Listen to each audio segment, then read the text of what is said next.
Dobar dan, dame i gospodo. Škabu Kurconi del Maxi Potente bi želeo da da sledeće saopštenje za javnost.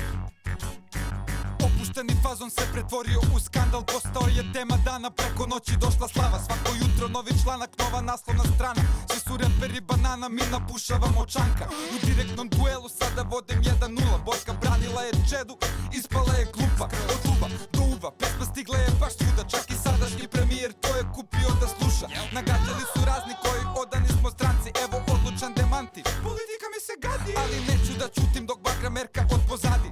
Kako da ga stavi jebeno stanje stvari. Kad je nova govedina, svaki novinar me pita. Matri se pišu same ujutru kad kurir čita. Možda pije martini, al da bude po meri. Srpski James Bond, tvrd momak za svaki prezir. Kad su krenuli od nule, sad su milioneri. Kad ispalio ga duće pa bi da se sveti ceci. Da se seća šetnji kad su htele da ih ženi. Da se seća ili previše se uspeo na lestvi. Postao mi rođija u svakoj aferi. Prozivke sa nesposobnom vladom u senci. To su odnosi sa javnošću, efikasna služba. Malo nova tužba jer su novinari užas. A nema veze ko je prepakivo lobe. Pa smo popili zabranu izvoza od Evrope. Koga nije ni dotakla ta famozna sablja. Koliko ozbiljne su optužbe iz Čović Pink rata.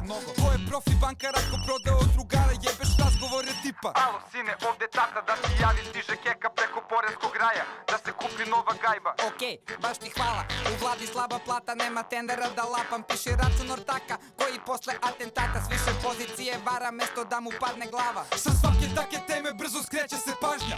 Kreira se javno stalno novih spletki. Glavna šta je istina, šta laža, ne znaš, ima ih masa. Tu i nije bitna pravda, sve je izborna kampanja. Borba za vlast, za deo kolača. Koji deliće najjači kad se savez rasparča. A ja morat ću smrtnjam s krova obližnjih zgrada. Po povratku da vrebam, da ga skenjam. Jer zbog vas svi će glasati za njega. Jel ima nekih pitanja? Gospodin iz trećeg reda. Ma, kako šta to pričaš,